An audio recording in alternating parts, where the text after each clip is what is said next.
Donc maintenant que vous avez vu rapidement comment je traduis en gros la description d'une fonction dans un programme informatique, je vais parler de l'étape d'après qui est maintenant utiliser ces fonctions dans le sens où on va vouloir créer des librairies de fonctions. Et quand on veut créer des librairies de fonctions, maintenant on va attaquer un programme qui va manipuler plusieurs fichiers sources. Il y aura toujours le fichier source fondamental qui est le fichier main.cpp qui contient lui la déclaration de la fonction programme principale et donc de l'algorithme principal du programme. Mais par contre, tout ce qui est description des fonctions, code des fonctions, le code des fonctions va être déporté maintenant dans un autre fichier source annexe, souvent qu'on va appeler nous par défaut fonction.cpp, et c'est là-dedans que va être contenu le code de la fonction. D'accord? Donc évidemment, éventuellement, à partir de là, après, on va avoir un programme qui va maintenant compiler plusieurs fichiers sources. Donc il va compiler celui-ci et le programme principal, et après il va les fusionner pour créer l'exécutable. D'accord? Donc à partir de ce moment-là, on peut créer un programme qui contient autant de fichiers sources annexes qu'on veut, parce qu'on peut vouloir créer plusieurs librairies différentes. Donc compartimenter encore plus tout ça. On peut avoir des librairies pour des fonctions de calcul mathématique, par exemple, et puis après avoir à côté une autre librairie, donc un autre fichier source annexe, qui va plutôt décrire des fonctions, je sais pas, d'affichage ou de saisie, etc. Donc là, c'est vraiment là, on entre vraiment dans la modularité d'un programme informatique, et c'est ça que vous allez voir après dans votre vécu de programmeur, on va dire. Un programme informatique, c'est jamais qu'un seul fichier source, c'est un ensemble de fichiers sources, dont un fichier source principal qui contient vraiment l'algo principal, et tous les fichiers sources annexes qui vont plutôt généralement servir à décrire des fonctions. Donc, ce qu'on voit là, donc là je m'attarde ici, là je vous remets un peu les deux exemples. J'ai maintenant deux fichiers sources dans mon programme, le main.cpp et le fonction.cpp. Regardez dans le fonction.cpp, on retrouve ce qu'on appelle les directives de processeur que vous avez pu déjà écrire dans vos programmes principaux. Donc, un include iostream, je peux très bien avoir dans mon fichier fonction.cpp besoin d'inclure cette librairie-là. Je vous rappelle, la librairie iostream, elle servait à inclure les opérateurs d'entrée-sortie cout et cin. De la même manière, dans un fichier fonction.cpp, dans une fonction, je peux avoir besoin de ces opérateurs d'affichage, et dans ce cas, je vais inclure cette librairie. Ce que vous voyez, qu'on a en dessous, on a, dans le contexte de ce programme-là, on a deux instructions supplémentaires, on a des include fonction.h, et maintenant qui sont entre deux petits guillemets. Et bien on va tout de suite voir à quoi ça correspond, ce fonction.h. Donc, on va le voir après. Donc ici, ce que vous voyez, c'est que, donc, comme je vous l'ai dit, le fichier fonction.cpp, lui, maintenant, contient la description de la fonction qui est utilisée dans le main ici. C'est le même exemple que j'ai montré dans la vidéo précédente, sauf que maintenant, j'ai séparé les fonctions dans deux programmes différents, enfin dans deux fichiers sources différents. Donc on retrouve toujours, voilà, le code de cette fonction, c'est toujours le même, hein, ça c'est l'exemple que je vous avais déjà montré, donc je ne reviens pas dessus. Juste, je fais un petit aparté, j'en ai déjà parlé. Ce qu'on peut voir, c'est maintenant vous savez comment je déclare une fonction. Donc rappelez-vous, il y a type de sortie, nom de la fonction, paramètre d'entrée et entre accolades le code de la fonction. Et bien c'est quelque chose qui vous est familier, puisque quand vous déclariez votre main.cpp et que vous alliez écrire votre code dans la fonction main, je viens de le dire, le main est aussi une fonction en fait. On retrouve tous les éléments de déclaration d'une fonction. Le type de sortie, ici int, un entier, le nom de la fonction, main. Donc là c'est un nom standardisé ici, par contre en ce qui concerne la fonction programme principale, la fonction programme principale doit s'appeler main pour le compilateur. Sinon il ne peut pas générer d'exécutable s'il ne trouve pas cette fonction-là. Donc elle s'appelle main, et c'est une fonction, vous voyez, parenthèse ouvrante fermante, il n'y a aucun paramètre d'entrée dans cette fonction-là, et entre ces accolades, je décris maintenant comment marche cette fonction programme principal avec toutes mes instructions. Donc ça c'est ce que vous avez fait jusqu'à maintenant dans vos programmes. Et on retrouve le return 0. Maintenant on sait à quoi il correspond, c'est-à-dire c'est l'instruction de retour.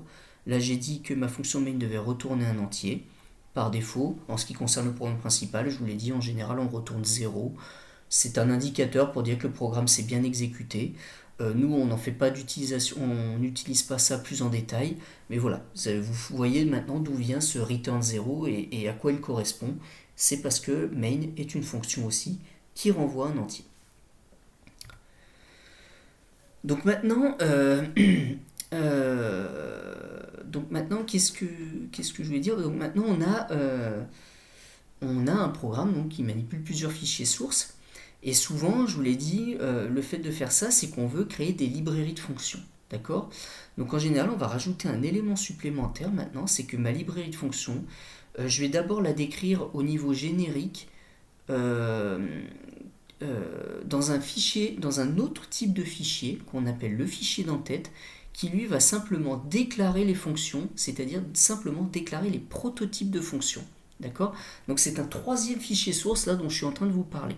Pas un fichier source. C'est pas un fichier qui va être compilé. C'est un fichier d'entête. Le fichier d'entête, il va avoir une extension particulière qui est le .h et qui va servir à déclarer les prototypes de nos fonctions. D'accord? Donc là, j'ai mon exemple ici. Hop. Donc si je reprends ici mon main qui utilise une certaine fonction, ma fonte mult ici, et ben vous trouvez cette instruction là, et c'est là que je détaille. Donc on retrouve je viens de vous en parler. Là, je suis en train d'inclure un fichier qui s'appelle fonction.h. Alors petit détail ici maintenant, c'est ce qui va correspondre à une librairie, mais une librairie, on va dire, que vous aurez créée vous. Et vous voyez maintenant, c'est plus les deux chevrons comme pour IOStream, c'est deux petits guillemets comme ça, d'accord? Et on donne le nom du fichier qu'on appelle fichier d'entête fonction.h qui va contenir les prototypes des fonctions qu'on veut inclure, d'accord? Cette instruction-là, elle doit être mise, on va dire, à chaque fois que vous aurez besoin des fonctions en question. Ok? Donc là, dans mon fichier programme principal, j'ai besoin de ma fonte mult, et ce que je suis en train de dire, c'est qu'ici, ma fonte mult, elle est décrite, elle est déclarée, son prototype est déclaré dans le fichier qui s'appelle fonction.h. Et on va voir maintenant quel est son contenu à ce fichier fonction.h.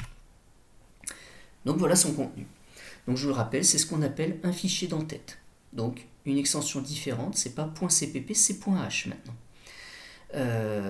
Elle contient quoi? Simplement les prototypes des fonctions. Donc regardez ici, j'ai un fichier fonction.h qui contient le prototype de la fonction ma fonte mult ici. Je retrouve le même prototype, si ce n'est qu'après il n'y a pas l'algorithme de la fonction qui est codé ici, il n'y a pas eu les accolades, ça se termine directement par un point virgule. C'est-à-dire que le fichier fonction.h, sa vocation, c'est simplement de déclarer la boîte à outils en gros, comme en algorithmie. C'est-à-dire que c'est exactement, on est dans le même principe de l'algorithme principal où je déclare une fonction pour dire j'ai besoin de cette fonction-là, je déclare son prototype. Le fichier fonction.h, en fait, il joue ce rôle-là. Il joue le rôle de déclaration du lexique principal des fonctions d'un algorithme principal, en gros.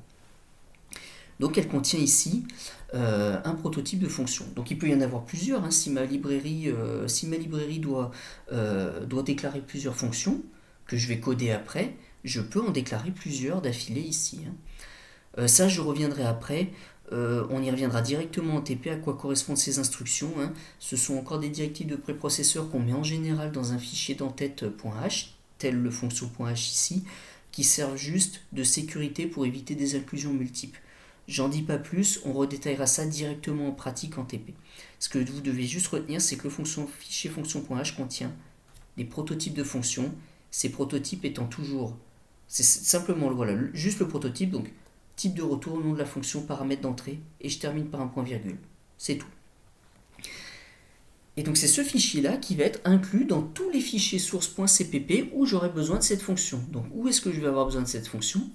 Dans le fichier principal, dans le main.cpp, puisque je vais utiliser la fonction qui est déclarée dans ce .h.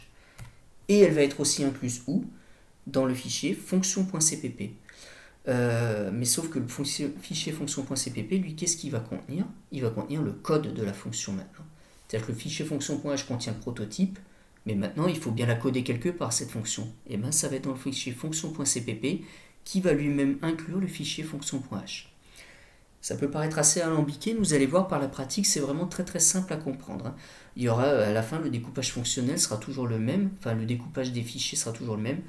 Un fichier main.cpp, et après une librairie de fonctions qui est dispatchée en deux choses, un fichier fonction.h qui contient les prototypes, un fichier fonction.cpp qui va contenir les codes des fonctions. D'accord? Donc ici, vous avez, donc là je vous reprends, voilà, c'est simplement, voilà, je vous reprends juste ce que je disais justement, la comparaison avec l'algorithmique que je faisais. Si je regarde maintenant un algo principal qui déclare la fonction maFoncMult ici, bah c'est exactement ce qui se passe quand je fais ça dans mon programme principal et que je fais le include fonction.h. Le include fonction.h, à ce moment-là de l'instruction, c'est comme si j'incluais le prototype de la fonction. Donc tout simplement, à ce moment-là, j'ai inclus dans mon main.cpp le prototype de cette fonction-là. Donc je rejoins un peu le canevas algorithmique qu'on connaît pour un programme principal. D'accord? Voilà. Hop. Et maintenant, dans le... Donc ça, je l'ai déjà dit. Hein, donc du coup, c'est exactement ce que vous faites quand vous faites un include de IOStream, par exemple. Alors, il n'y a pas le point H, c'est implicite, parce que c'est des librairies qu'on appelle standard. C'est-à-dire c'est des librairies que vous n'avez pas codées vous, qui sont inclus dans le système. Et donc, elles s'appellent un peu d'une manière différente. Mais en gros, c'est exactement le même principe. Ce que vous êtes en train de faire ici, c'est d'inclure les prototypes des fonctions standards dont vous avez besoin. Donc, par exemple, in ou cout. D'accord ? Voilà, donc ça, je détaille pas. Ah mais je m'arrête là du coup. Voilà qui clôt en gros un peu cette sous-partie, on va dire, sur un fichier, sur un programme qui contient maintenant plusieurs fichiers sources. Donc on a vu dans ce cours d'informatique, vous avez vu maintenant comment je code des fonctions, d'accord? Soit je les code toutes dans un même fichier main.cpp, donc je peux coder ma fonction, donc prototype et entre accolades le code de la fonction, et à la fin j'écris la fonction main. Soit maintenant, je veux maintenant passer par un programme à plusieurs fichiers, et dans ce cas, tout ce qui concerne les fonctions, je le déporte maintenant dans un fichier d'entête.h et un fichier fonction.cpp. Donc ça, de toute façon, on va le voir par la pratique au travers notamment d'un tutoriel. C'est la première chose qu'on fera dans le TP de la séquence 4. Voilà.